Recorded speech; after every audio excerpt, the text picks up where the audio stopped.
Hello বন্ধুরা, আমি সঙ্গীতা। আশা করি আপনারা সকলেই ভালো আছেন। আজ 13ই আগস্ট বুধবার, সময় এখন রাত 9টা।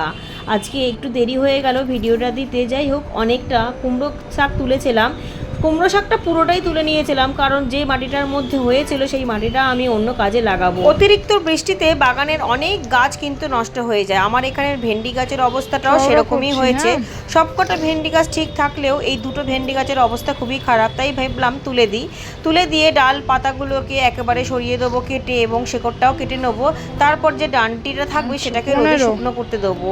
শুকিয়ে গেলে যে কোনো ছোট গাছে সাহারা হিসাবে দেওয়া যাবে, এতে খুব ভালো একটা সাপোর্টও পেয়ে যাবে। ওই মাটিটার মধ্যে একটুখানি ফাঙ্গিসাইড পাউডার দিয়ে দিলাম, এটা হচ্ছে সাব ফাঙ্গিসাইড, সামান্য একটুখানি দিলাম। এর মধ্যে লাল শাকের দানা ছড়িয়ে দেবো।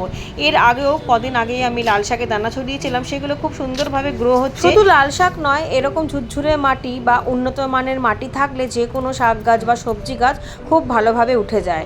দুটো টবের মধ্যেই বসিয়ে দিলাম একটা বালতি, আর এই টবের মধ্যে এক সাইডে রেখে দেবো। জল দেওয়ার দরকার নেই, কারণ মাটিটা একটুখানি ভেজা ভেজা রয়েছে, ময়েশ্চার ভাব, তবে খুব বেশি ভেজা না, সামান্য। এক সাইডে রেখে দিয়ে এবার বেগুনের চারাটা নিয়ে এলাম।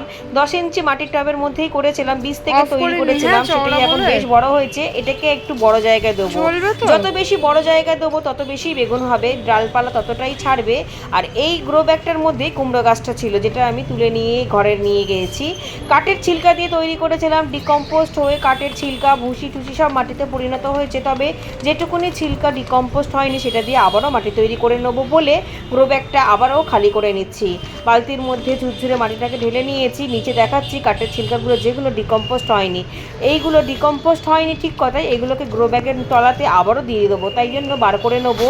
নিচে অনেকটা পরিমাণে কাগজ নিয়ে এনেছি, যে ওয়েস্টেজ কাগজগুলো পেপার টেপারগুলো ছিঁড়ে ঠিড়ে এর মধ্যে দিয়ে দেবো। উলঠুল সব দেবো, যেই সব হাতের কাজ আমার মেয়ে করে কাপড় চোপড় দিয়ে বা উলঠুল দিয়ে, সেইগুলোকেও দেবো। সবই তো মাটির সাথে মিশে মাটি হয়ে যাবে, সেই জন্যই গ্রো ব্যাগটাকে নতুন করে তৈরি করে নিচ্ছি। এতে ড্রেনেজ সিস্টেমটাও ঠিক থাকবে এবং গোড়ায় জল জমে গাছটা মারাও যাবে না। অনেকটা পরিমাণে কাগজ দিলাম, উল দিলাম। এবার কাঠের ছিলকাগুলোকে খুব ভালোভাবে দিয়ে দিব। দেওয়ার পর এই যে কালো বালতিটার মধ্যে ঝুরঝুরে মাটিটা রাখা রয়েছে, যেটা এই গ্রো ব্যাগেরই মাটি, সেটাকে দিয়ে অর্ধেকের বেশি ভরে দেবো। তবে এখন আর কোনো কিছুই দেবো না খাবার টাবার, কারণ মাটিটার মধ্যে তো গোবর সার দিয়েই তৈরি করেছিলাম। আর মাঝে মধ্যেই আমি সবজির খোসার সারটা দিতাম, আর তরল সার তো দিতামই, সেই জন্য এখন আর দেবো না। তাছাড়া বৃষ্টির জলেতে পুরো পরিপূর্ণ হয়ে গিয়েছে সারটা। এই দেখুন, গ্রো ব্যাগের তলাতে অনেকটা পরিমাণে কাগজ টাগজ দিয়ে দিয়েছি। এবার কাঠের ছিলকাগুলোকেও দিলাম, যেমন আমি বললাম। গাছটাকে এইভাবে যদি বাড়ানো যায় তাহলে কিন্তু সবজি খুবই ভালো পাওয়া যাবে। প্রতিটা বার আমি গরমের সময়, বর্ষার সময় এবং শীতের সময় তো বেগুন গাছ করি, আর পুরো ভরপুর বেগুন হয়ে থাকে। তবে আমার ছাদ বাগানে এখনও কিন্তু গরমের বেগুন আছে, এটা শীতের জন্য রেডি করে নিচ্ছি। শীতের জন্য শুধু এটাই নয়, আরও 2-1 জায়গা বেগুন গাছ রেডি হয়ে গিয়েছে। শুধুমাত্র গ্রো ব্যাগ খালি ছিল না বলে এই টবটা খালি করতে পারছিলাম না, সেই জন্যই আমি কুমড়ো গাছটাকে তুলে দিয়েছিলাম, যাতে এই গ্রো ব্যাগটা খালি হলে এর মধ্যে বেগুনের চারাটা দিতাম। কারণ এই বেগুনের চারাটা দেখছি শিকড় কিন্তু খুব সুন্দরভাবে চারিদিক দিয়ে ছড়িয়েছে, আর যত শিকড় ছড়াবে ততই কিন্তু গাছ ভালো হবে। আর যেহেতু বৃষ্টির সময়, সেই জন্য গাছটা তো আর খুব ভালোভাবে বেড়েও যাবে। এই সময় যদি ব্রাঞ্চও কেটে দেওয়া যায়, অনেকটা ব্রাঞ্চও বেরিয়ে যাবে, আর যত বেশি ব্রাঞ্চ হবে তত বেশি বেগুন হবে। টবটাকে হালকাভাবে টোকা দিয়ে খুব সাবধানে গাছটাকে বার করলাম, যেহেতু ডান্টিটা ভীষণই পাতলা, তাই যাতে শিকড় না ছিঁড়ে যায় সেইভাবেই বার করতে হলো। সাবধানে বসিয়ে দেবো। গ্রো ব্যাগটা তো এমনিতেই অনেকটা বেশি ভরে নিয়েছিলাম। এবার বেগুন গাছটা বসিয়ে এর মধ্যেই ওই গুঁড়ো ঝুরঝুরে মাটিটা দেবো। তার আগে বেগুন গাছের খাবার হিসাবে অনেকটা পরিমাণে সবজির খোসা দেবো, যেটা আমি 7 দিন ধরে এই প্যাকেটের মধ্যেই পচিয়ে রেখে দিয়েছি, কারণ যাতে একদম কাঁচা সদ্য দিলে ফাঙ্গাস না লেগে যায়। এর উপর দিয়ে ঝুরঝুরে মাটি দিয়ে দেবো। বেগুন গাছের চাহিদা খুবই বেশি, বেগুন গাছ খুব বেশি খাবার পছন্দ করে। প্রতি সপ্তাহে বেগুন গাছে খাবার দিতে হয়। যত বেশি খাবার দেবে তত বেশি বেগুন পাবেন, এটা তো আমি বারবার বলেছি। এই জন্যই আমার ছাদ বাগানে বেগুন গাছে সবসময় বেগুন হয়ে থাকে। এই দেখুন কতটা পরিমাণে সবজির খোসা দিয়েছি। নিচেটাও ভালোভাবে পরিষ্কার করে নিয়ে মাটি টাটি দিয়ে চাপা দিয়ে দেবো। ওপরে ঝুরঝুরে মাটি দেবো।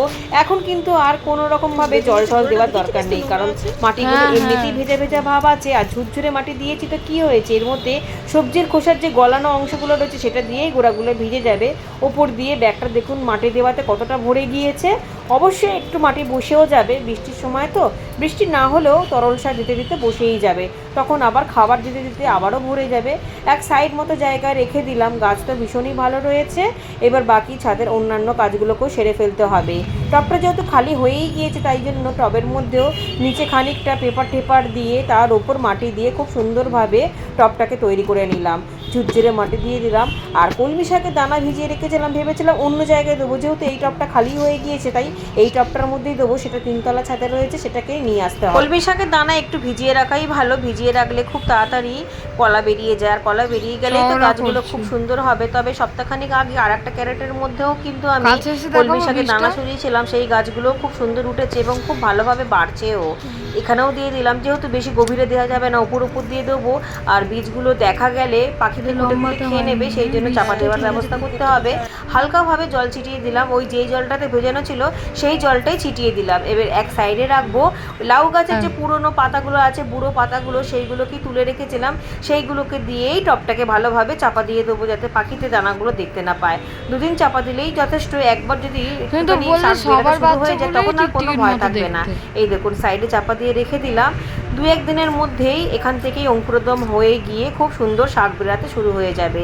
ঠিক আছে বন্ধুরা, আজকের ভিডিওটা আমি এখানেই শেষ করলাম। আপনারা সবাই খুব ভালো থাকুন, সুস্থ থাকুন।